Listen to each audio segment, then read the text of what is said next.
I walked into the office after my 3-day regional meeting feeling lighter than I had in months. The quarterly numbers were excellent. Our project deadlines had all been met, and I'd even managed to secure additional budget for team training. The moment I stepped off the elevator, something felt wrong. The usual Monday morning buzz was missing from our department floor. The East Wing corridor where my team of 7 brilliant engineers worked was eerily quiet. "Finola?" I called out, looking for our lead developer who was always first to arrive. No answer. Our workspace, the one we'd earned after delivering 3 consecutive breakthrough projects, stood empty. Desks cleared, monitors gone. Even the potted plants we'd nurtured were missing. Only rectangular dust outlines remained where our equipment had been. I spotted Loxley from accounting walking past. "Hey, what happened to my team?" "Oh." His expression shifted to something resembling pity. "You should check the basement. They moved them yesterday." "The basement?" We didn't even have office space in the basement. The elevator ride down felt eternal. Each floor passing by heightened my dread. When the doors opened, I had to navigate through storage areas and maintenance rooms before finding a door with a hastily printed sign, Engineering Team B. I pushed it open to find my team huddled between exposed pipes and utility boxes. Their monitors balanced precariously on folding tables. Extension cords snaked across the concrete floor. Water dripped from a ceiling pipe, landing with rhythmic plunks into a bucket near Finola's makeshift desk. "What happened?" I asked, though their downcast faces told me everything. Finola looked up, her eyes burning with humiliation. "While you were gone, Dieter came down with movers. Said we needed to relocate immediately to make room for the new specialist. We had 30 minutes to pack everything." "A specialist? What specialist?" "Some productivity expert," Ren, our youngest developer, added. "Dieter says he's going to revolutionize the whole department." I climbed back upstairs to our former workspace. MRA, bright, airy, strategically positioned between the testing lab and design team. Now it housed a single person, a young man arranging framed certificates on what used to be my desk, while Dieter, our department head of 5 months, hovered nearby with an expression of unbridled admiration. "Ah, there you are," Dieter exclaimed when he spotted me. "Meet Bastian, our new productivity transformation specialist." His revolutionary approach increased output 300% at his last 3 companies. He needs proper space to implement his vision. He lowered his voice. "Your team can manage downstairs until next quarter's budget review." I stared at Bastian, who didn't even pause arranging his awards to acknowledge me. I nodded silently and returned to the basement where my team waited, the distant hum of industrial machinery vibrating through the walls. The Wi-Fi signal barely reached. The nearest bathroom was a single toilet behind a shower curtain. The air smelled of mildew and defeat. 32 years with this company," muttered Vega, our hardware specialist, "and this is how they treat us." I surveyed their dejected faces, people who had given everything to this company, who had pulled countless all-nighters to meet impossible deadlines, now stuffed in a basement like unwanted furniture. Then I smiled calmly. "Pack your bags," I said. "Not just for down here. Everything." They stared, confused but trusting. I held their gaze, my smile never wavering. "Trust me. Just start quietly gathering everything you might want to take with you someday, and keep this conversation between us." If you're enjoying this story so far, please tap that like button and subscribe for more workplace revenge stories that will leave you breathless. I'd love to hear in the comments if you've ever been undervalued at work.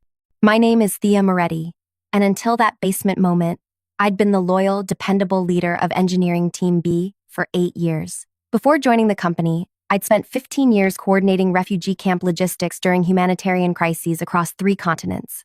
The company had hired me for my technical knowledge, unaware that I'd spent those years building global industry relationships while setting up supply chains in impossible conditions. I wasn't just good at solving technical problems, I excelled at solving human ones. When I transitioned to corporate life, I brought those skills with me. I could spot talent in unlikely places and build cohesion among wildly different personalities. Each member of my team had been handpicked, not just for their technical brilliance, but for their ability to solve problems under extreme pressure. Finola, our lead developer, had been rejected by 3 other companies because of her unfiltered communication style before I recognized her genius with complex systems. Ren, fresh out of college but with natural talent for finding elegant solutions, had been passed over for higher-profile graduates. Vega had been ready to retire when I convinced him his hardware expertise was irreplaceable. Then there was Dax, our quietest member who spoke 5 programming languages but struggled with human ones. Kyrie, whose testing protocols had become industry standard, Indra, whose security systems were impenetrable, and Noor, who could translate technical requirements into language anyone could understand. For 8 years, we delivered consistently excellent results without fanfare. We weren't the flashiest team, but executives knew we were the ones to call when they needed something impossible done reliably. 6 months earlier, our longtime department head retired, and Dieter arrived with grand ambitions but zero understanding of our work. From day one, he'd been hunting for a game changer to impress executives, ignoring our consistent results in favor of flashy innovations.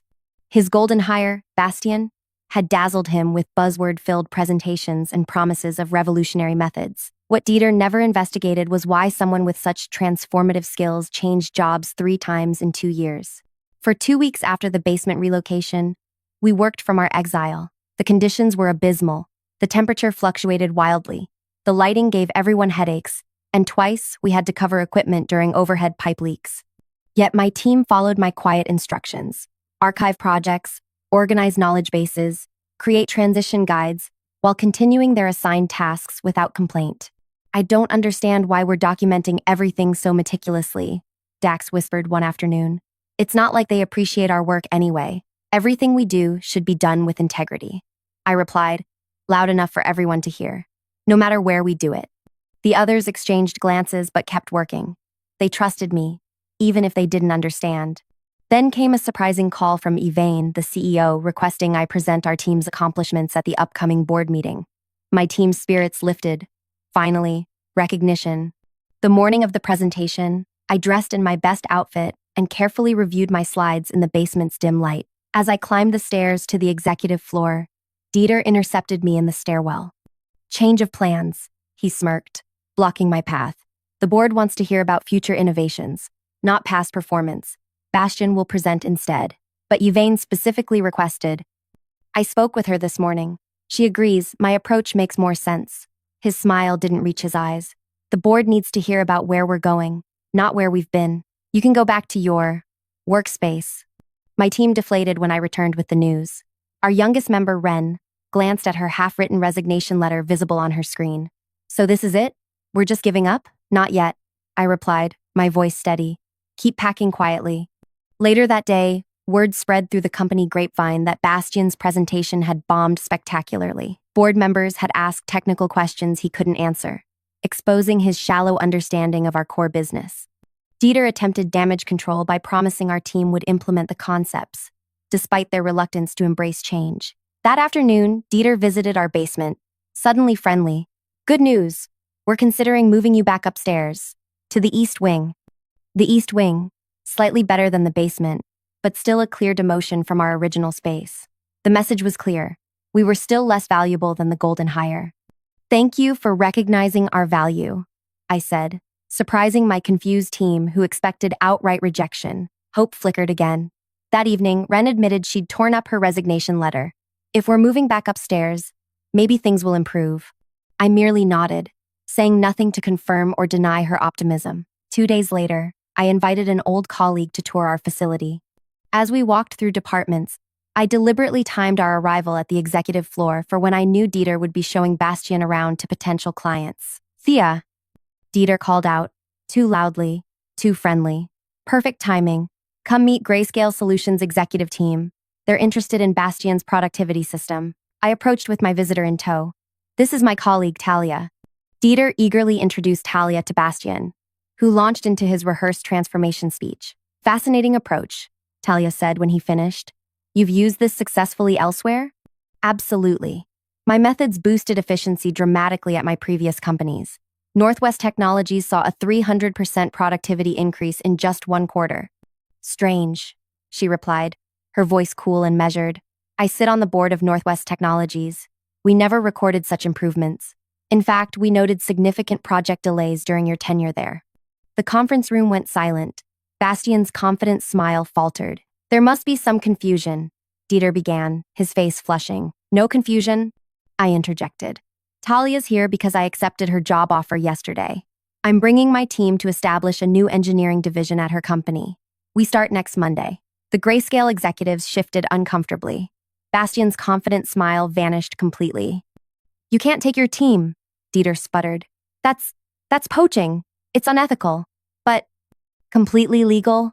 I finished for him. Check our contracts. No non-compete clauses. You relocated us to a basement with leaking pipes while focusing resources on unproven methods. Talia is offering us double our current salaries and proper working conditions. The board will never. The board approved it yesterday, Talia added, after reviewing your division's performance metrics against industry standards. Dieter's face cycled through shock, anger, and fear in rapid succession. The grayscale executives began gathering their things, making excuses to leave. Wait, Dieter's voice cracked slightly. The East Wing renovation starts tomorrow. I'll match their salary offers. I looked at him with the same calm smile I'd worn since finding my team in the basement. Too late, I said. The executives from Grayscale filed out, followed by Talia, who said she'd wait for me in the lobby. When only Dieter, Bastian, and I remained in the room, Dieter turned on me. Do you have any idea what you've done? He hissed. I've secured my team's future, I replied. Something you failed to do. You've destroyed mine, he said, his voice breaking.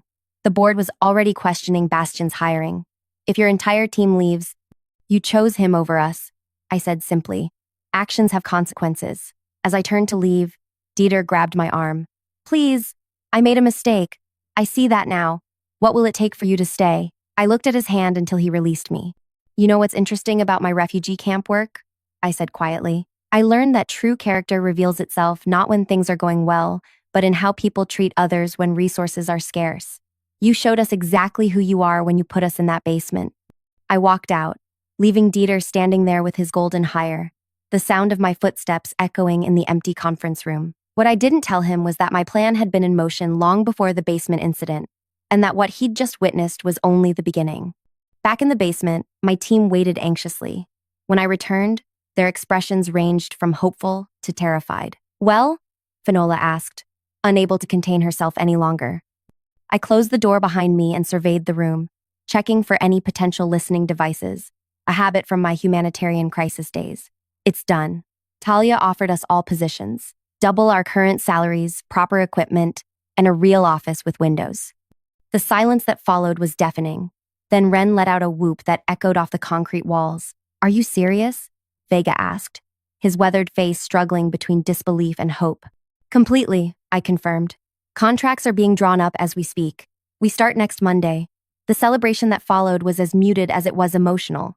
Hugs exchanged, tears wiped away discreetly. These weren't just colleagues. They were people who had become family through late nights, impossible deadlines, and shared successes. I knew you wouldn't leave us in this basement forever, Noor said, squeezing my hand. But how did you pull this off so quickly? I hesitated. It wasn't quick. I've been laying groundwork for months. Their faces registered confusion. Months? Indra asked. But the basement thing just happened 2 weeks ago. I sat on the edge of a folding table. The basement was just the final straw. I saw where things were heading the day Dieter arrived and started talking about fresh perspectives while ignoring our track record. So you've been planning our escape all this time? Kiri asked. Not exactly an escape, I corrected. More like an insurance policy. I started documenting everything, our contributions, Dieter's dismissals, project successes he took credit for. I reached out to old contacts, including Talia, just to reconnect. When things started deteriorating, those connections became more important. Dax, always the most perceptive despite his social awkwardness, studied my face. There's more to this than just finding us new jobs, isn't there? The others turned to me expectantly. Let's focus on the transition for now, I said carefully. We have 1 week to wrap things up properly. No loose ends, no unfinished projects. We leave with our professional reputations intact. What about Dieter? Finola asked, a dangerous edge to her voice. Does he know we're all leaving? He does, I confirmed, and he's panicking. The board was already questioning Bastian's hiring and the resources allocated to him. Losing an entire specialized team in one stroke is going to raise serious concerns about Dieter's leadership. Good, Vega muttered. 32 years, and he sticks me in a basement. What's our strategy for the next week? Indra asked, ever the pragmatist. We work. Professionally, thoroughly, and without complaint, I said. We document everything meticulously. We prepare transition guides for our replacements. We act with complete integrity. Why? Ren asked, her youth making her the most direct. Why help them after how they treated us? Because this isn't about them. I explained. It's about us, about who we are. And because the best revenge isn't what you do to others, it's what you build for yourself while they're not paying attention. The team exchanged glances, not fully understanding but trusting me nonetheless. There's something else you should know, I added. Talia isn't just offering us jobs. She's creating an entirely new division with us as the core team. We'll have autonomy to build something from the ground up. This revelation shifted the mood from cautious celebration to genuine excitement. Even Vega, who had been contemplating retirement before the basement incident, straightened with newfound energy. "What are we waiting for?" he asked. "Let's finish our work here so we can start our real work there." For the next 3 days, we operated with mechanical precision. Every line of code was commented, every process documented, every system mapped. We worked longer hours than necessary, our impending freedom fueling our productivity. On the 4th day, Dieter appeared in our basement, looking haggard. Dark circles shadowed his eyes, and his typically immaculate shirt was wrinkled. "Thea, can we talk privately?" he asked, his voice lacking its usual confidence. I glanced at my team, who pretended to be absorbed in their work while obviously straining to hear. "Anything you need to say can be said here. We don't have secrets." He shifted uncomfortably. "I've spoken with the executive team. They've authorized me to offer your entire team a 15% raise, effective immediately. We're also expediting the renovation of the East Wing. You could be back upstairs by next week." I noticed he didn't mention what would happen to Bastian. "That's very generous," I said, "but we've already signed contracts with Talia." "Contracts can be broken," he pressed. "I'm sure there are clauses." "One." "There aren't," I interrupted. Talia's legal team made sure of that. Dieter's professional veneer cracked slightly. "Please, Thea. I admit I made a mistake with the basement situation, but this is going to destroy my career. The board meeting is on Friday, and if I have to announce that our entire engineering team resigned." For a moment, I almost felt sorry for him. Almost. "The basement wasn't a mistake, Dieter. It was a revelation. It showed us exactly how much you valued our contribution." I kept my voice level. "You chose Bastian's empty promises over our proven results. Now you have to live with that choice." He left without another word, shoulders slumped in defeat. The moment the door closed, my team erupted in whispered exclamations. "Did you see his face?" Kyrie marveled. 15%, Dax murmured. "That's substantially less than double." "It's not about the money," Finola said sharply. "It's about respect." I let them talk, turning back to my computer to hide my expression. What they didn't know, what I couldn't tell them yet, was that Dieter's desperation was exactly what I had been counting on. That evening, as we were preparing to leave, my phone rang. The caller ID showed Yvain, the CEO. I stepped into the hallway to take the call. "Thea," she began without preamble, "I just heard the news from Dieter. Is it true your entire team has resigned?" "Yes," I confirmed. "We've accepted positions elsewhere." A long pause. "I'd like to meet with you tomorrow morning. Just you, not your team. 9 o'clock in my office." "I'll be there," I agreed, then hung up. When I returned to the basement, 7 pairs of eyes locked onto me. "The CEO?" Finola guessed. "What did she want?" "A meeting tomorrow morning," I replied, keeping my tone neutral. "Are they going to try to stop us from leaving?" Ren asked, worry creasing her forehead. "They can't," I assured her. "Our contracts are solid. This is probably just an exit interview." But as I said it, I knew it was much more than that. Yvain wasn't the type to conduct exit interviews personally. Whatever she wanted would complicate my carefully constructed plan, for better or worse. I slept poorly that night, rehearsing scenarios in my head. By morning, I had prepared for every possibility except the one that actually occurred. Yvain's office occupied the corner of the top floor, with glass walls offering a panoramic view of the city. She sat behind a minimalist desk, reading glasses perched on her nose as she reviewed documents. When I entered, she removed her glasses and gestured to the chair across from her. "Thea," she said, her tone unreadable. "I appreciate you coming." "Of course," I replied, taking the seat. She studied me for a moment. "I've been reviewing your team's contributions over the past 5 years.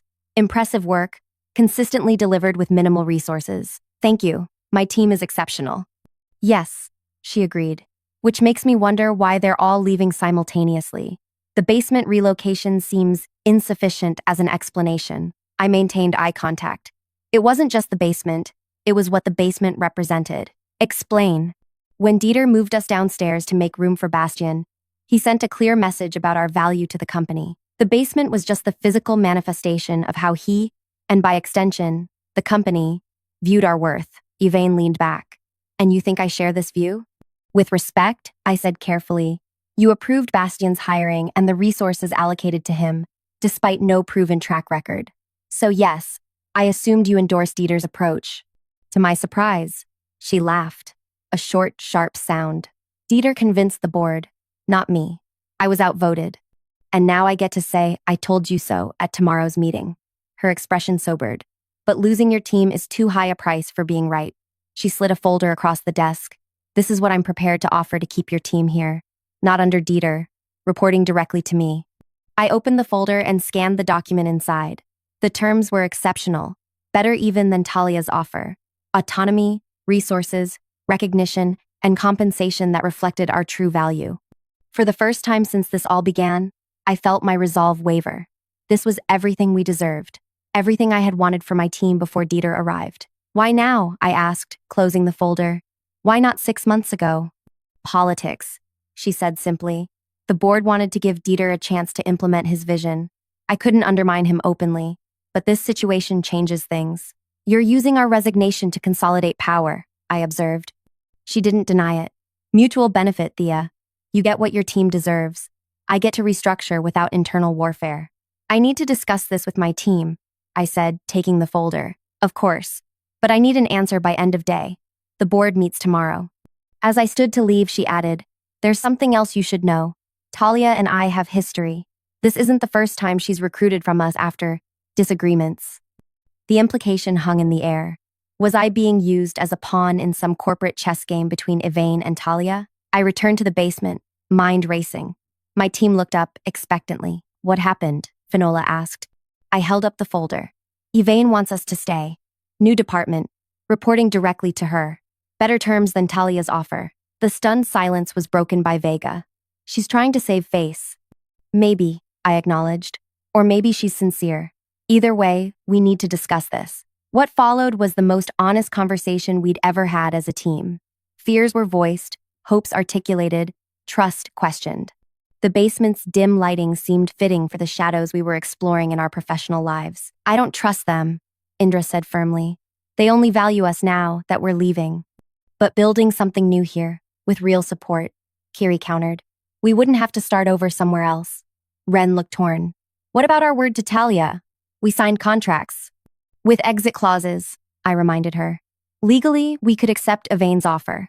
Dax, who had been quiet throughout, finally spoke. This decision isn't about what's best for us professionally. It's about what we can live with personally. All eyes turned to me. What do you think, Thea? You've led us this far. I took a deep breath. This was the moment that would determine everything. Not just our careers, but the culmination of the plan I'd been crafting for months. The plan that had evolved from simple self-preservation to something much more complex. I think, I said slowly, that we should split up. Their faces registered shock. Not permanently, I clarified. Strategically, 4 of us accept Yvain's offer. 3 go with Talia as planned. We maintain our connections, share information, and protect ourselves from being vulnerable to any single employer again. The silence that followed was profound.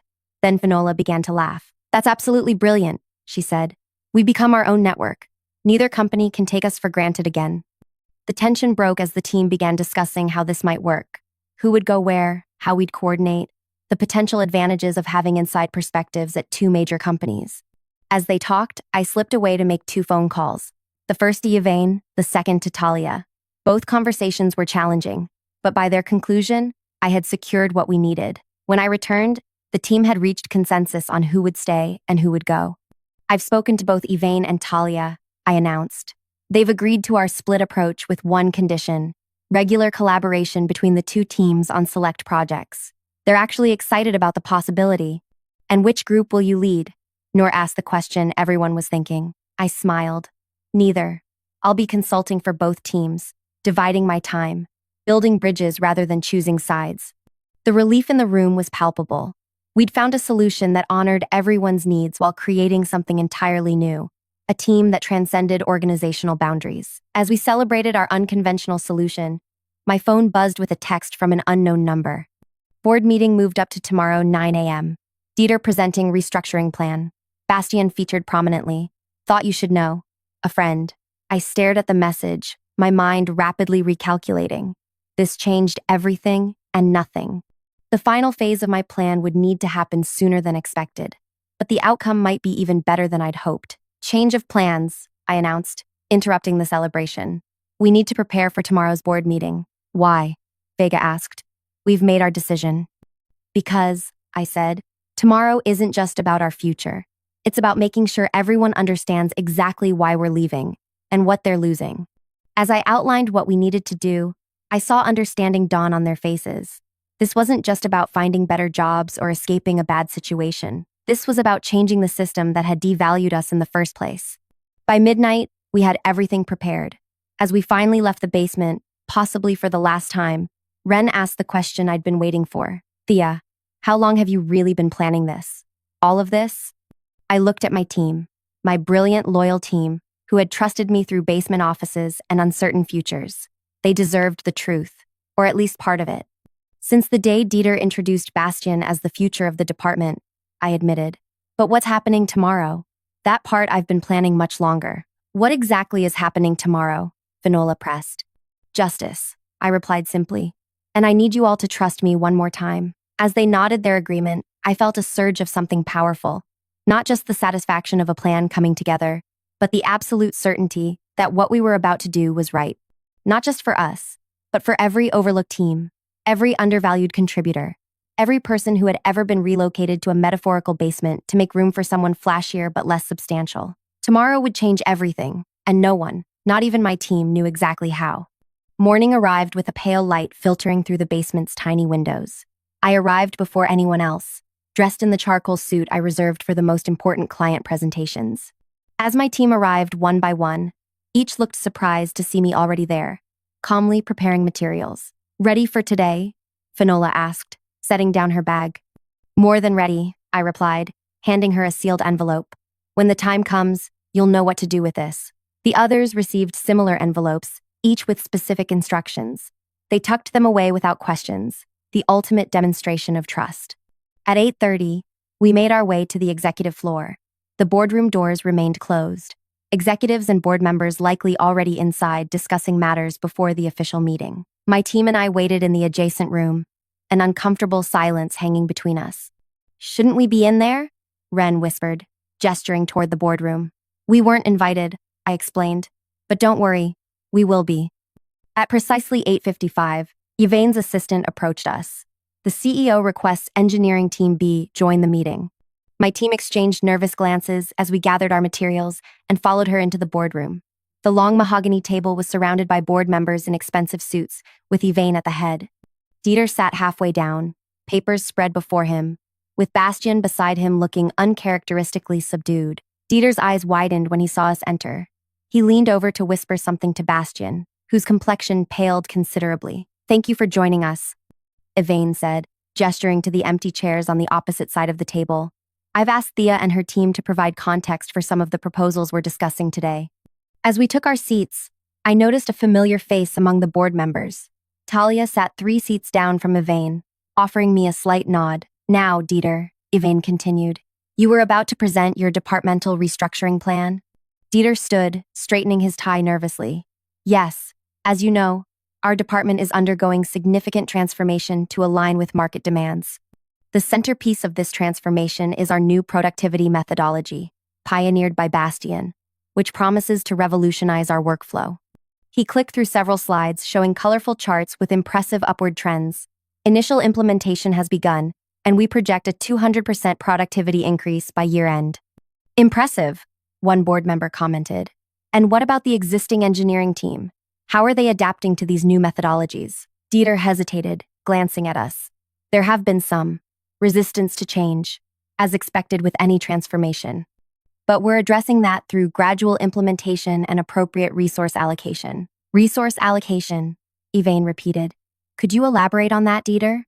He shifted uncomfortably. We've had to prioritize certain workspace considerations to maximize efficiency. Some temporary relocation was necessary. By temporary relocation, do you mean moving an entire specialized engineering team to the basement? Yvain asked, her voice deceptively mild. The board members stirred, several frowning as they looked between Dieter and our team. It was an interim solution, Dieter insisted. The renovation plans for proper workspace are already underway. I see, Yvain said. And these renovations began after you learned the team was resigning, correct? Dieter's face flushed. The timing was… Thea, Yvain interrupted, turning to me. Perhaps you could give the board your perspective?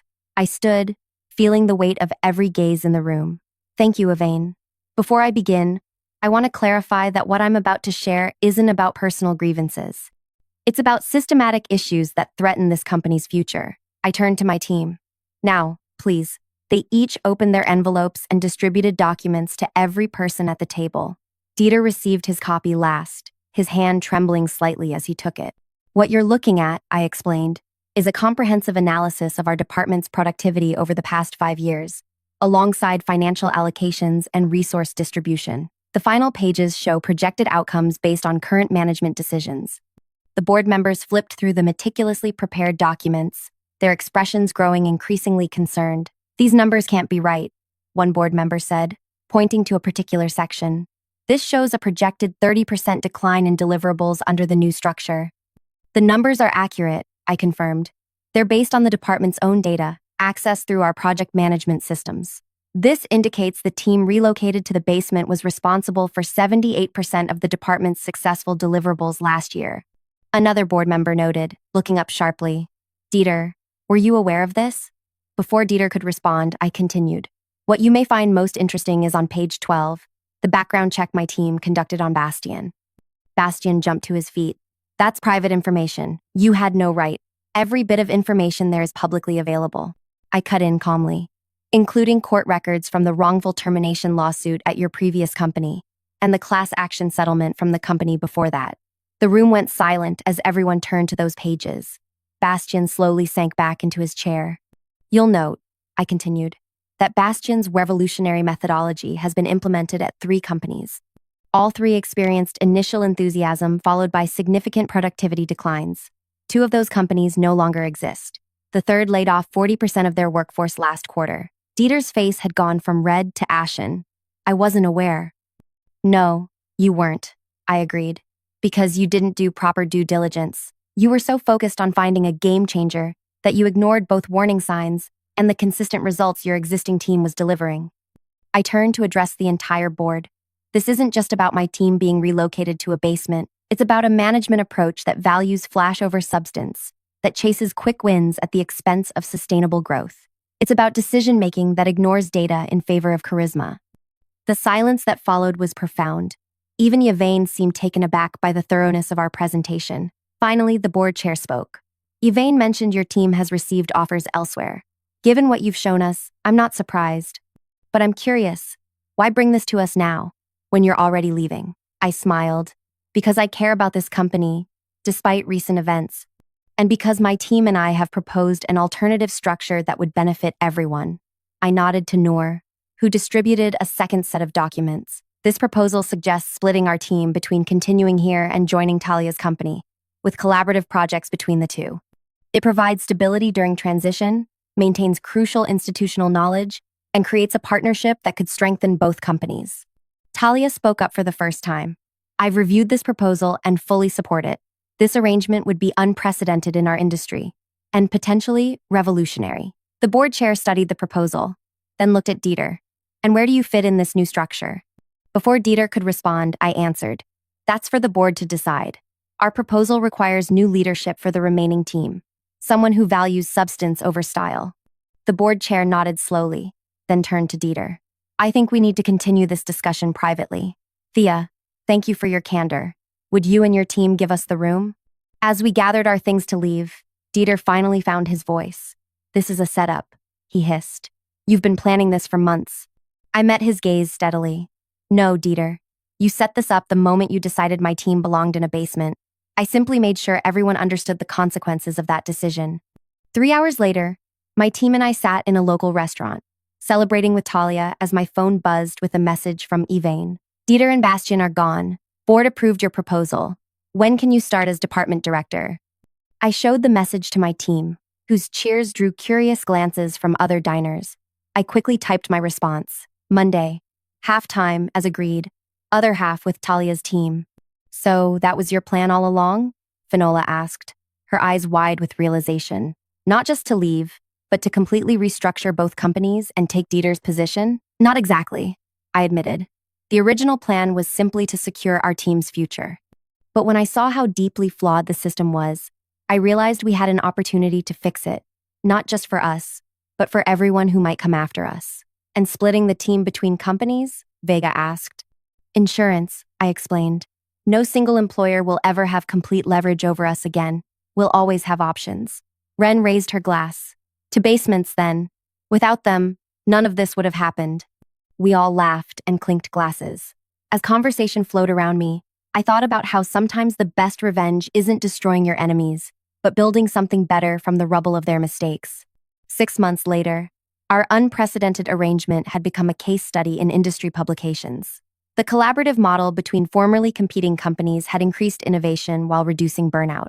Both companies' stock prices had risen significantly. As for Dieter and Bastian, last I heard, Dieter was working at a much smaller company in a reduced role. Bastian had reinvented himself as a workplace culture consultant, still chasing the next opportunity to sell empty promises. And my team? No longer in any basement. We occupied bright, airy offices in both companies. Our worth finally recognized not just in words but in actions. More importantly, we'd created a new model that valued substance over style, consistency over charisma, and respect over hierarchy. The most satisfying revenge isn't what you do to those who wronged you. It's creating a world where what they did to you becomes impossible for them to do to anyone else. If you've ever been undervalued at work or pushed aside for someone with a flashier approach, drop a comment below. I'd love to hear how you handled it. And if you enjoyed this story of workplace justice, hit that like button and subscribe for more tales of people who turned professional lemons into leadership lemonade.